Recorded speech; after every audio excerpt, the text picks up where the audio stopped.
How many years has it been since you realized that the body keeps the score? How many years have you been healing your developmental trauma, healing the child within, and of course, healing the shame that binds you? How many years until you become a healthy person? When is that trauma work complete? Because I don't know the exact process, but I know the path in general. You started to discover your inner conflicts. You realize you're neurotic. You realize that you've got all of these weird shadows and all of these strange behaviors. And guess what? At the bottom of the symptom, you find the primal wound. You're forced to struggle with your addiction, with your existential dread, with your internal fragmentation, with your dissociation or disembodiment. And maybe, if you've been fortunate, you find that there's a quiet voice, the voice of the body, lingering beneath the pain, and beneath that voice, a new primal scream. You work through the catharsis. You go deep into the pain. You unburden your heart. And by God's grace, you find yourself with embodied spirituality in a sacred world. At what point have you become a healthy person? When is the trauma work complete? When can you move on with your life? Some people say that it takes 3 to 5 years of immensely assertively focused trauma work to be at least 80 to 90% over the line. But other people, they've been on this path for decades and they still don't seem any closer to the outcome. But what are we doing all this work for if not for that final day when we can say, I'm done. I'm done with healing my trauma. I want to try and answer this question today. I want to try and give you a few reflective, discussion-based points to understand where you are on that trauma healing journey and what your next steps might be, because you might be caught in a bit of a compulsive pattern. I'm going to give you a metaphor to capture the energy that you might be in, or at least the journey so far. Might not be you, but this is what I see. One day you wake up and you realize that your home is in ruins. There's cracks in the walls, there's rain in the ceiling, there's spiders and rats, and there's mold. At every inhalation, you can feel the dusky, damp poison of your own home. You realize it's trauma. This is your psychological home. So you get out the brush, you get out the disinfectant, you call in the contractors, the therapist is what we call them. You call them all in and they start hammering and nailing and clearing. And for years, you've been cleaning up your psychological home. You've been replacing the foundations brick by brick. You've been pouring new layers of concrete. You've been releasing the baggage that you built up in the first 20 or 30 years. You've been doing this. You've been doing it wonderfully. You've been doing it for years. But at what point do you wake up in your immaculate bedroom with not a spider's web in a single corner, not a single sniff of mold from behind a cupboard, and you walk into your kitchen, yet again, it's spotless. There's no creepy crawlies. There's clear, healthy, structural integration. What do you do?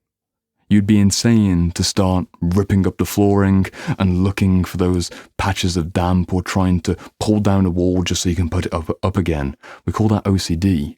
That would be obsessive cathartic disorder. These are people that are caught in the constant trauma release, trauma dump, trauma expression. You're always going to the workshops, you're still reading the books, you're still caught in the pattern of trying to cure yourself, and at a certain point the curing becomes a compulsion, the compulsion becomes sickness unto itself. I don't want you to be locked there. I don't want you to be stuck there. Most of the people on my channel are several years deep into cleaning their psychological home, not just in a superficial sense. We're not sweeping under the rug, some real structural change. And I feel like it's my duty to be able to plan out the next few years in your inner work journey and give you an indication to when the curative process becomes the generative process, when the curative season of your inner work, the self-healing season, goes into maintenance mode and you start to become generative, you start to become creative, productive. Simply said, you become outwards bound. The healing 3 to 5 years, or maybe longer, depending on your pace, those healing intense trauma years to get yourself 80% over the threshold. That's about you. That's about your needs, your pain, the things that didn't go right, and your dreams for where things could go better. And at a certain point, you have a home. You have a clean home. You have a healthy home. You have a healthy body. What do you do with the decades beyond that? I'm going to try and answer this question in two distinct but obviously interwoven categories. We're looking at the idea of the sanctification of the flesh and the sanctification of the spirit, or the sanctification of the soul. Put simply, when you do body-based somatic healing, you are looking at the poison, pollution, or heaviness of the flesh, and you sanctify it, you heal it, you bring it up, you do something through whichever modality you might choose. You're making yourself healthier. And of course, as a byproduct or an immediate after product of that, you start to sanctify your spirit. You become healthier in a spiritual way. You become more hopeful in a deeply meaningful way, and you start to develop a sense of purpose. If the past was dark and full of terrors, and if the future looks like it's also going to be very much the same kind of dread and despair, your healing work hasn't succeeded. You might have become healthy in your body. You may have become healthy and happy in your clean psychological home, but if you open the curtains and it looks like thunderstorms and, the highwaymen are coming out and there's all kinds of gunshots and you want to close it back in again, you become some kind of compulsive, cathartic, self-healing hermit. Not the good kind. I like spending a lot of time alone. I love going offline and reading books and making these videos. Currently I'm filming this on my offline days. I like being in this energy.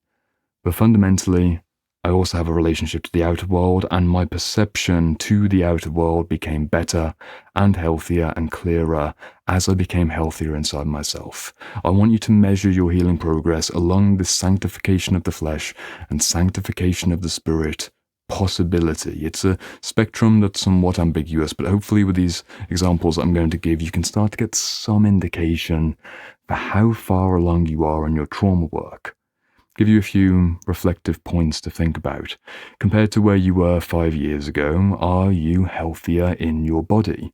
Are you no longer obese or underweight, undertrained or overtrained, no longer too rigid or too flexible? Have you healed the basic bioenergetic pattern? This is something that you need to read about within a book like The Voice of the Body by Alexander Lowen, and of course Arthur Janov's classic The New Primal Scream. These two somatic, body-based approaches to trauma healing will get you so much reward. And you've probably already done some of this. Most of the people watching this channel are familiar with these books because I recommend them all the time. You've got enough health. You've got enough physical health that's obvious. When I look at you face to face, I can see that you're healthy enough, or maybe you're radiant, you're glowing, you've learned how to feed yourself, you've learned how to nourish yourself, not just in a material, food-based way, but also what you're consuming. You're no longer consuming toxic substances. Yes, drink, drugs, cigarettes. You're not engaging in that, but also your mental perception, your mental diet, your energetic diet. You're not feeding on bad people. You know when poison is being presented and you refuse it in the same way that you refuse to put your hand on the burning stove or jump off the bridge. It's just not a sensible thing to do because it's clearly death. And that's what you start to do over time. When you sanctify your flesh, you have a clearer perception of death, and you refuse to take it in. But this leads us into the sanctification of the spirit, and this is where people start to get stuck. I think one of the reasons that people stay in a perpetual, never-ending trauma healing journey is that they get to a point where they've sanctified their flesh. They're healthy enough, they know how to look after themselves, they haven't got any of the symptomatic major disturbances of addiction, or maybe things like chronic fatigue, or maybe things like allergies or inflammation or sleep disorders. They've healed through these things, they've gone off medications. Fantastic, well done. I love that. The next stage is to understand that once you've healed the bone, you heal the soul. You're healing your soul throughout, but the soul isn't just an inwards process. It's a relational being. You connect with other people. You connect with a work environment, with an environment of play, and an environment of a wider community of people who are also doing this work. You've probably had these experiences. As you go along your healing journey, through God's grace or through synchronicity or through the universe working whatever way it might be working, you start to meet people. You meet a really cool man suddenly just on the street in your hometown, and you realize, wow, there are other people kind of like me. Maybe you go to a healing event and you meet a couple and they're really inspiring because they've been 10 years into their relationship, they've got a little one on the way, and you see that conscious relationships are possible. Later that week, you find out that there's an old person's home and they have some kind of psychosynthesis-inspired weekend program. I don't know if this exists, but there's transpersonal psychology on the doorstep of your own community. You realize that the world that looked initially through those curtains as dark and bleak and lacking love and lacking hope, there are different pockets of human beings who are on this inner work journey, and they may be much further than you, and you start to meet them because you start to resonate with them. You're a compatible match, so you become a compatible connection, and this is where you're really sanctifying your spirit. If you become a healthy person, the healthy enough person, I can see it when I look at someone, I can see it in their eyes, I can see it in their vitality, in their muscular tone, not just because they're super jacked or they're super skinny, I mean how their body holds their musculature. Do they have saggy, sunken posture? Does it seem like they're muscle bound and there's way too much going on and they haven't got a heart? This is what I mean by muscle tone. You can see from a somatic perspective if someone's healthy. Where sometimes people fall apart is that they don't know how to relate to others because the trauma work hasn't yet gone into issues of attachment and issues of social wounding. And this is where the real work begins. This is where I suspect most people on this channel, most individuals who watch my videos, are probably spending the most of their time. You're interested in issues of friendship and high quality friendship and the pain of low quality friendships. Many of the people that I work with privately, my clients, they're interested in romantic relationship, in deep partnership, in marriage, and in a life that they can build with someone that means something soulful. And of course, the parents who I work with, they want to transfer their lessons onto their children. They want to give energy, they want to give positive healing energy and avoid wounding their children in the same way that they were wounded. It's about relating to others in a healthy, trauma-free way. By God's grace, to the best ability that we can, we try not to hurt those who are near to us. But what about a stage beyond that? What about your deep spiritual life? What about if you're really taking it seriously, that there is embodied spirituality in the sacred world? What if you understand that there's more? There's more than just you. There's more than just your psychological home. There's more than just your experiences and social relationships. What if you're the kind of person to go into other people's homes with their consent? Don't just barge down the door and start cleaning up the mold. I mean, it'd be quite a nice thing to do. Maybe you're one of those reverse burglars who goes in and does the dishes and feeds the cat, but don't go and do that in a literal sense. Metaphorically speaking, what if you're one of those people who's here to help other people clean up their psychological home? Doesn't need to be your full-time gig. But if you're walking down the street and you can see that your neighbor's struggling with something related to their physical building, you might be inspired to help them. You might be inspired to carry a bag full of the garden waste to your elderly neighbor and just take a minute. That same principle, not with a physical dwelling, but with a spiritual dwelling, with the soul that dwells within and also the body that expresses the soul. You need both. You need the mature, healthy ego, which is a servant or a conduit or a transmitter of deeper indwelling spirit. Complex terminology potentially, but you're not just a soul having a human experience or some kind of spirit, and this is all samsara. This is all very real. I couldn't love you, I couldn't talk to you, I couldn't hate you unless I saw that sense of duality.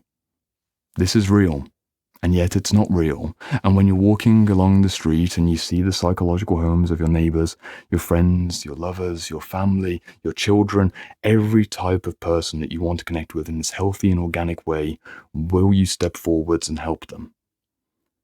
I think that's the testament. I think at the point where you've either created a professional role where you're working with a charity, working with an organization, you're inside of a company where you get to be in that helping energy, or there's someone like me who does the whole coaching, therapeutic, online teaching, or in-person teaching workshops. If you're someone like that, you've taken on the responsibility. You do it as a full-time job. That's your thing. But most people aren't doing this. Most people have different types of jobs, different types of obligations. If you're in that situation, the final step in your trauma healing journey, if I were to put it so boldly, is to start to be an agent of change in the world around you. It's no longer about you. You need to leave your home. Yes, it's immaculate and clean, and you get to return at the end of the day. You get to enjoy the hard work. But the true gift of the healthy person is that the healthy person, once they're self-actualized, becomes self-transcendent. You disappear in the service. And that feeling, if you felt it, is truly the greatest reward. If you haven't felt it just yet, see what you could do for people you care about in a deeper way. Maybe don't go too far to start a 3-hour trauma healing conversation with your friend who's never expressed a single ounce of interest about looking back on their childhood. Do it step by step, do it stage by stage, be somewhat of a missionary for the healthy heart, the healthy soul, the healthy body. Do it through your example, do it through your presence, but understand that final self-transcendence, after self-actualization, which is after the self-healing process, which is after the self-wounding or the other wounding process, once the primal wound has been healed, you go to a stage beyond. And that's the greatest possible open-ended indication I could give to if you're more or less done with your trauma healing journey, you have a sustained capacity to help other people. And if you don't have the ability to do that, if you find yourself getting way too burnt out in difficult conversations with family members or with your romantic partner, you're just not there just yet.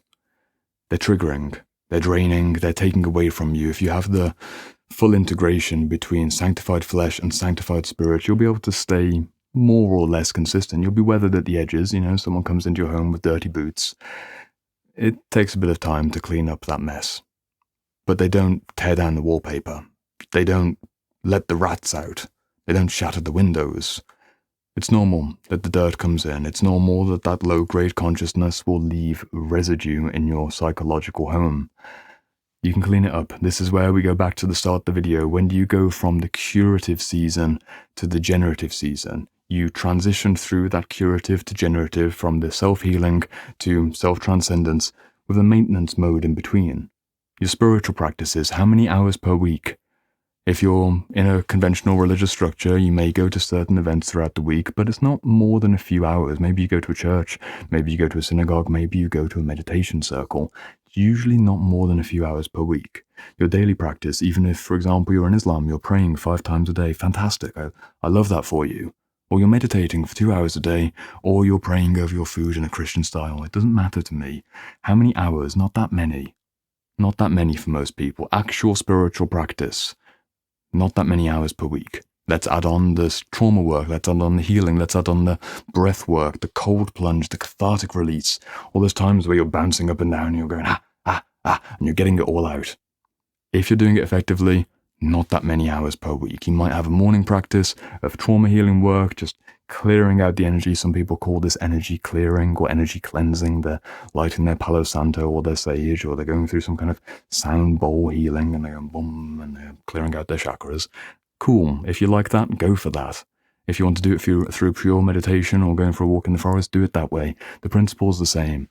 There isn't that many minutes per week, minutes per day where you need to be cleaning out your psychological home if you've done the deep trauma work correctly. That 3 to 5 year timeline of taking it seriously. That's what I focus on in Soul Channel. You can see it throughout all of my videos. I try and be the person who gets you above that 80% threshold, and I do it by pointing to people who are better than me at teaching this. I hold up all of these books, which you can get, not drop on the floor, but you can get them between $10, $15, $20, £20. It's cheap, but it requires commitment. And yes, you work with therapists, you work with professionals. I talk about these things all the time. That's my incentive. I try and work with people who are multiple years deep, the intermediate to advanced level, and try and get people just about locked in, just about there, where they can sweep the dust away in the morning and go out and help the world in the afternoon and the evening, and they come back with a smile on the inside because they did good work. And there are many, many, many avenues of expression for that spiritual gift. I see myself as someone who is, to some degree, a mission that I feel on the inside, a custodian of souls, someone who's here almost as a cheerleader for other people, but a teacher, a mentor, whatever I might be, a guide along the way, an oasis in the desert.